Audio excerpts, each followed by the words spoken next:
Okay.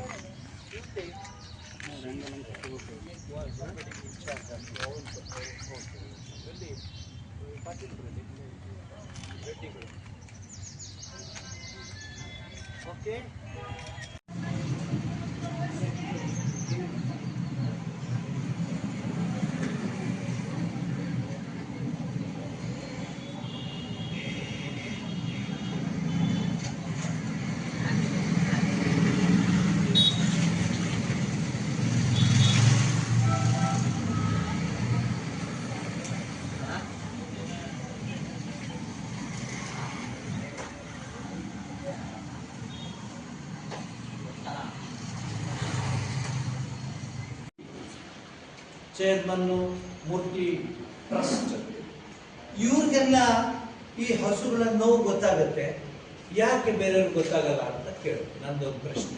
106 ಕೋಟಿ ಬೇರೆ ಬೇರೆ ಬೇರೆ ಬೇರೆ ಬೇರೆ ಬೇರೆ ಕಡೆ ಉಪಯೋಗಿಸ್ತಾ ಇದೆ. ಗೋಮಾತೆ ಅಂತ ಹೇಳಿ ಒಂದೊಂದು ಗಂಟೆ ಬೇಕಾದ್ರೆ ಭಾಷಣ ಕೊಡ್ತಾರೆ. ಗೋಮಾತೆ ದೇವಿ ಗೋ ನಮ್ಗೆ ನೋಡ್ಕೊಳ್ಳೋದು ಅಂತ. ಕಷ್ಟದಲ್ಲಿ ಅವ್ರು ಕೇಳೋರೇ ಇಲ್ಲ. ಮೊನ್ನೆ ನನಗೆ ಮಹೇಶ್ ಫೋಟೋಗಳು ಕಳಿಸಿದ್ರು. ನೋವಾಗುತ್ತೆ. ಹಸುಗಳು ಮೇವಿಲ್ಲ. DRDO ಬಂದ್ಮೇಲೆ ಎಲ್ಲ ಫೆನ್ಸ್ ಇದೆ, ನಿಮಗೆ ಗೊತ್ತಾಗಲ್ಲ. ಹುಡ್ಕೊಂಡು ಹೋಗಿವೆ. ವಾಪಸ್ ಬರುವಾಗ ಕರುಗಳು ನಡ್ಕೊಂಡು ಬರಕ್ಕಾಗದೆ ಅಲ್ಲಲ್ಲಿ ಸತ್ತು ಬಿದ್ದೋಗಿ. ಸೊ ಹೀಗಾದ್ರೆ ನಮ್ಮ ಮುಂದಿನ ಪೀಳಿಗೆಗೆ ಹಸುಗಳನ್ನ ಹೆಂಗ್ ತೋರಿಸೋದು? ಹಸುಗಳು ಇತ್ತು ಅಂತ ಗೊತ್ತಾಗುತ್ತಾ? ಸೊ ನನಗೆ ಈ ಒಂದು ಮಾಧ್ಯಮದ ಮೂಲಕ ಸರ್ಕಾರಕ್ಕೆ ಪ್ರಾರ್ಥಿಸ್ಕೊತಾ ಇದ್ದೀನಿ. ಆರ್ಡರ್ ಮಾಡೋಣ. I am not here to order, I am here to request that help ಮಾಡಿ. ಈಗ ಬೊಮ್ಮಗಾನ ದೊಡ್ಡಿಯಿಂದ ಬಂದಿದ್ರು ಅವರು. ಎಲ್ಲಿ ಅಲ್ಲಿ ಯಾರಿಲ್ವಾ? ಬೊಮ್ಮಗಾನ ದೊಡ್ಡನ್ನ ಕರ್ಕೊಂಡ್ಬಂದು ಹೇಳ್ತಾ ಇದ್ರು, ನಮಗೂ ಸ್ವಲ್ಪ ದುಡ್ಡು ಬರುತ್ತೆ, ವರ್ಷಕ್ಕೆ 50,000 ಬರುತ್ತೆ.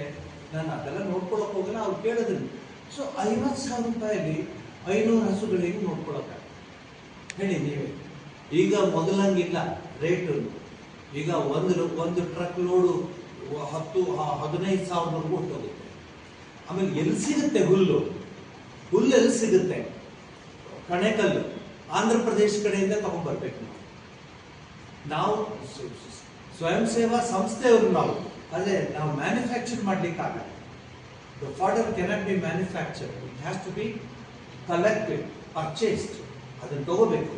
ಇಂತಹ ಕಷ್ಟಗಳಲ್ಲಿ ನನಗೆ ಬಂದಿರೋ ಲೆಕ್ಕದಲ್ಲಿ ಅಜ್ಜನಗುಡಿ, ಮುತ್ತುಗಾರನ ದೇವರು, ಚಿಕ್ಕಮ್ಮನಹಳ್ಳಿ, ಮಂದಬೊಮ್ಮ ದೇವರು, ವರವು ಮಲ್ಲಬೊಮ್ಮ ದೇವರು, ರಾಮದುರ್ಗ, ಬೋಸೆ ದೇವರು, ನೇರ್ಲಕುಂಟೆ, ಬಂಗಾರ ದೇವರು, ನಲಗೇನಹಟ್ಟಿ, ಚೆನ್ನಕೇಶ್ವರ ದೇವರು, ಆಯ್ಕಲ್ ಜಗಲೂರು, ಪಾಪನಾಯಕ ದೇವರು, ಗಾದ್ರಿಪಾಲ್ ನಾಯಕ, ಬೆಳಗಟ್ಟ ಎರಗಟ್ಟ ನಾಯಕ ದೇವರು, ಚನ್ನಬಸ. ಹೀಗೆ ಎಲ್ಲ ನಮ್ಮ ಸಂಸ್ಕೃತಿಯ, ನಮ್ಮ ಪರಂಪರೆಯ, ನಮ್ಮ ಜೀವನಾಧಾರವಾದ ಗೋವುಗಳನ್ನ ರಕ್ಷಿಸೋದಕ್ಕೆ ಈ ಒಂದು ಸಮಾಜ ಸಂಪೂರ್ಣವಾಗಿ ನಿಷ್ಕ್ರಿಯವಾಗಿದೆ ಅನ್ನೋ ಪದ ಉಪಯೋಗಿಸ್ತಾರೆ. ನಮ್ಗೆ ತಲೆ ತಗ್ಗಿಸುವಂತ ಕೆಲಸ ಇದು. ಅಲ್ಲಿ ಬರ್ಬೇಕಾ? ಸುಧಾಮೂರ್ತಿಯವರು ಬರ್ಬೇಕಾ? ಬೆಂಗಳೂರಿಂದ, ಡೆಲ್ಲಿಯಿಂದ ಈ ಹಸುಗಳ ಫೋಟೋ ನೋಡ್ಬಿಟ್ಟು ಸ್ವಾಮೀಜಿ ಯಾಕೆ ಹೀಗಾಗಿದೆ ಅಂತ. ಯಾತಕ್ಕೆ ಇಲ್ಲಿಯ ಸ್ಥಳೀಯರು ಯಾಕೆ ಇದ್ರ ಬಗ್ಗೆ ಮನಸ್ಸಿಡ್ತಿಲ್ಲ ಅಂತ ನಾನು ಕೇಳ್ಕೊತೀನಿ. ವಿಜಯನಗರ, ನಾವು ಈಗ 5 ಜಿಲ್ಲೆಯಲ್ಲಿ ಕೆಲಸ ಮಾಡ್ತಾ ಇದ್ದೀವಿ. ವಿಜಯನಗರ, ಚಿತ್ರದುರ್ಗ, ಬಳ್ಳಾರಿ, ಹೊಸಪೇಟೆ ಮತ್ತು ತುಮಕೂರು, ಇಷ್ಟು ಜಿಲ್ಲೆಗಳಲ್ಲಿ ನಾವು ಕೆಲಸ ಮಾಡ್ತಿದ್ದೀವಿ. ನಿಮ್ಗೆ ಜ್ಞಾಪಕ ಇರಲಿ, ಅಷ್ಟು ದೊಡ್ಡ ದೊಡ್ಡ ಪ್ರಾಜೆಕ್ಟ್ಸ್ ನಾವು ನಡೆಸುವಾಗ ನಮ್ಗಿದು ಆಯ್ತು. ನನಗೆ ಗೋಮಾತೆ ಇದೆ, ನಮ್ಮ ಮನೆಯಲ್ಲಿ ಸಂಸ್ಕಾರ, ಸಂಸ್ಕೃತಿ, ಸಂಪ್ರದಾಯ ನಾವು ಸಂಪೂರ್ಣ ನಮ್ಗೆ ಹೇಳ್ಕೊಟ್ಟಿದ್ದಾರೆ ಅಂತ ಬಂದಿದ್ದೀನಿ.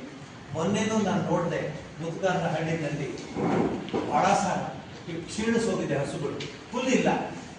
ಆ ಹುಲ್ಲು ಗಾಡಿ ಮಾತ್ರ ಓಡುತ್ತವೆ ಹುಲ್ಲು ಹತ್ರ. ನಮ್ಮ ಶಿವಣ್ಣವರು ಬಹಳ ಅದಕ್ಕೆ ಮುತುವರ್ಜಿ ತಗೊಂಡು ನಮಗೆ ಸಹಕಾರ ನೀಡ್ತಾ ಇದ್ದಾರೆ. ಮತ್ತೆ ಮಾಧ್ಯಮದವರೆಲ್ಲ ನಮ್ಮ ಜೊತೆ ಇದ್ದಾರೆ. ದಯಮಾಡಿ ಮಾಧ್ಯಮದವರು ಈ ವಿಚಾರವನ್ನ ಮೇಲ ಹಂತಕ್ಕೆ ತೆಗೆದುಕೊಂಡು ಹೋಗಿ ನಾವು ಹೆದರೋಣ. ಏನ್ ಕಷ್ಟ ಬರಲಿ, ವಿವಿಧತೆಗೆ ಮಳೆ ಬರೋವರೆಗೆ ಈ ಪಿಲಾರಿಗಳು, ಯಜಮಾನರುಗಳು, ಸ್ವಾಮೀಜಿ ನಾವು ಧೈರ್ಯವಾಗಿದ್ದೀವಿ ಅಂತ ಹೇಳೋರಿಗೆ ನಾನು ಜೊತೆಗೆ ಇರಲಿಕ್ಕೆ ಪ್ರಯತ್ನ ಮಾಡ್ತೀನಿ. ಇದಿಷ್ಟು ಹೇಳಬಲ್ಲೆ. ಮತ್ತು ಈಗ ವಿಶೇಷವಾಗಿ ಎಲೆಮರೆ ಕಾಯ್ತರ like the dew that falls unseen unknown unheard yet brings out the beautiful roses ಅಂತ ಇವರೆಲ್ಲ ಗೊತ್ತಿಲ್ಲದೇನೆ ನಮ್ಮ ಜೊತೆ ಇಷ್ಟು ಕೆಲಸ ಮಾಡ್ತಿದ್ದಾರೆ. ಇವತ್ತು ಸಮೂಹ ಯೋಗವಾಗಿ ನಿಮ್ಮ ಜೊತೆ ಬಂದಿದ್ದಾರೆ. ಇವರೆಲ್ಲ ಇನ್ಫೋಸಿಸ್ನಲ್ಲಿ ಎಂಜಿನಿಯರ್ಸ್ ದೊಡ್ಡ ಹುದ್ದೆ ಇಟ್ಕೊಂಡಿರೋರು, ಬಹಳ ದೊಡ್ಡ ಹುದ್ದೆಲಿರೋರು ಇವರೆಲ್ಲ. ಆದರೆ ಅವ್ರಿಗೆಲ್ಲ ಮೋಟಿವೇಟ್ ಮಾಡಿ, ಅವ್ರಿಗೆಲ್ಲ ಪ್ರೋತ್ಸಾಹ ನೀಡಿ, ಬನ್ನಿ ಇದು ಭಗವಂತನ ಕೆಲಸ, ಇದು ದೇಶದ ಕೆಲಸ. ನಾವು ಹಿಂದೂ ಧರ್ಮದವರು, ನಾವು ಹೀಗೆ ನಾವು ಗೋಮಾತೆಯನ್ನು ಪೂಜಿಸ್ತೀವಿ, ಏನು ಭಾಷಣಗಳು, ಇಲ್ಲಿ ನೋಡಿ, ಬನ್ನಿ ನನ್ನ ಜೊತೆ ನಾ ಕರ್ಕೊಂಡು ಹೋಗ್ತೀನಿ ನಿಮ್ಗೆ. ಎಲ್ಲಿಗೆ ಹೋಗ್ತಿದ್ದೀವಿ ಮಹೇಶ್? ಮುಖ್ಯಾರಲ್ಲಿ ಇವಾಗ ಹೋಗ್ತಿರೋದು. ಆಮೇಲೆ ಇನ್ನೊಂದು ಎರಡು ಕಡೆ ಬೆಂಕಿ ಹತ್ಕೊಂಡು ಸುತ್ತಿದ್ವಿ. ಯಾವ ಬೆಂಕಿ ಹತ್ತಿತ್ತು ಅಂತ ಇಲ್ಲಿಗೂ ಗೊತ್ತಿರಲ್ಲ, ನನಗೆ ಬರುತ್ತೆ ಮೆಸೇಜ್, ಸ್ವಾಮೀಜಿ ಇಲ್ಲಿ ಬೆಂಕಿ ಹತ್ಬಿಟ್ಟಿದೆ, ಹುಲ್ಲೆಲ್ಲ ಸುಟ್ಟೋಗ್ಬಿಟ್ಟಿದೆ ಅಂತ. ಸುಧಾರ ನಮ್ಗಿರ್ಲಿ, ನಾವು ಈ ಒಂದು ಯೋಜನೆಯನ್ನ ನಿಮ್ಮ ಸಹಕಾರದಿಂದ ಯಶಸ್ವಿಯಾಗಿ ಮುಂದೆ ತೆಗೆದುಕೊಂಡು ಹೋಗ್ತೀವಿ ಅಂತ ಹೇಳಿ, ನಿಮ್ಮ ಕೈಗೆ ಇದನ್ನು ಕೊಟ್ಟಿದ್ದೀವಿ ಪತ್ರಿಕಾ ಪ್ರಕಟಣೆಗೆ. ದಯವಿಟ್ಟು ಇದನ್ನು ಸ್ವೀಕರಿಸಿ. ನಿಮ್ಮ ಪತ್ರಿಕೆಯ ಲಿಸ್ಟ್ ಇದ್ರೆ ಕೊಡಿ, ನಾವು ನಿಮಗೆ ಫೋಟೋಗಳನ್ನ ಕಳಿಸ್ಕೊಡ್ಲಿಕ್ಕಾಗುತ್ತೆ. ಪಾಪ ನೀವು ಪ್ರತಿಯೊಬ್ಬರಿಗೂ ನಾವು ಕೊಡೋ ಬರ್ತದೆ. ಮಹೇಶ್ ಇದೆಯಲ್ಲ.